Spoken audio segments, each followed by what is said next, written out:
When the Soviets used the phrase ideological subversion, what do they mean by it? Ideological subversion is the slow process which we call either ideological subversion or active measures, активные мероприятия in the language of the KGB, or psychological warfare. What it basically means is to change the perception of reality of every American to such an extent that despite of the abundance of information, no one is able to come to sensible conclusions in the interests of defending themselves, their families, their community, and their country. It's a great brainwashing process which goes very slow, and it's divided in four basic stages. The first one being demoralization. It takes from 15 to 20 years to demoralize a nation. Why that many years?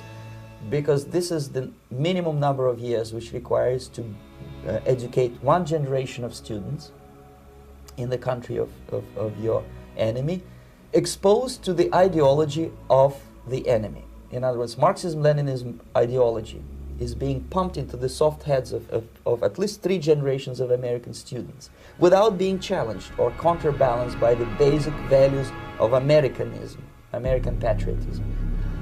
The demoralization process in the United States is basically completed already.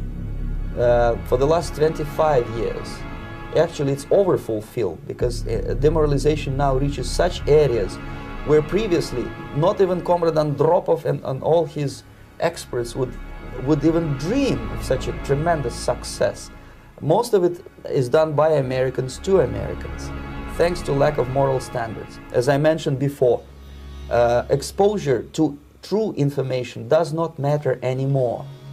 A person who was demoralized is unable to assess true information. The facts tell nothing to him.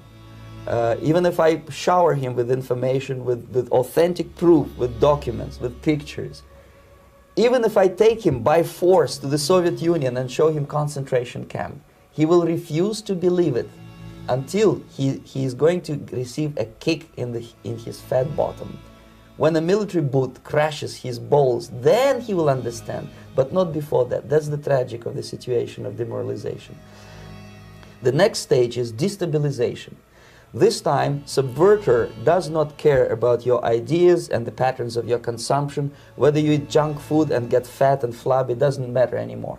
This time, and it takes only from 2 to 5 years to destabilize a nation, what matters is essentials: economy, foreign relations, defense systems. And you can see it quite clearly that in some areas, in such sensitive areas as defense and economy, the influence of Marxist-Leninist ideas in the United States is absolutely fantastic. I could never believe it 14 years ago when I landed in this part of the world that the process will go that fast. The next stage, of course, is crisis. It may take only up to 6 weeks to bring a country to the verge of crisis. You can see it in Central America now. And after crisis, with a violent change of power, structure, and economy, you have so-called the period of normalization. It may last indefinitely. Normalization is a cynical expression borrowed from Soviet propaganda. When the Soviet tanks moved into Czechoslovakia in '68, Comrade Brezhnev said, "Now the situation in brotherly Czechoslovakia is normalized."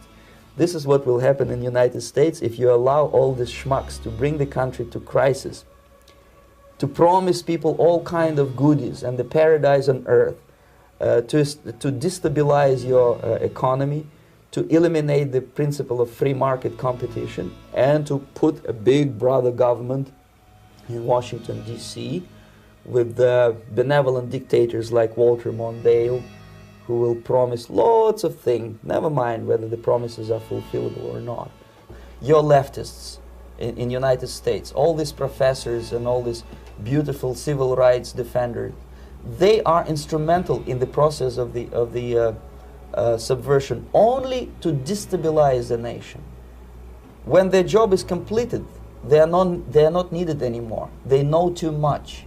Some of them, when they get disillusioned, when they see that Marxist-Leninists come to power, obviously they get offended They think that they will come to power. That will never happen, of course. They will be lined up against the wall and shot. Most of the American politicians, media, and educational system trains another generation of people who think they are living at a peacetime. False. The United States is in a state of war, undeclared total war against the basic principles and the foundations of this system. Unlike myself, you have literally several years to live on unless the United States wake up. The time bomb is ticking. With every second, the disaster is coming closer and closer. Unlike myself, you will have nowhere to defect to. So two very simple, maybe two simplistic answers or solutions, but nevertheless, they are the only solutions. Educate yourself, understand what's going on around you. You are not living at the time of peace. You are in a state of war, and you have precious little time to save yourself.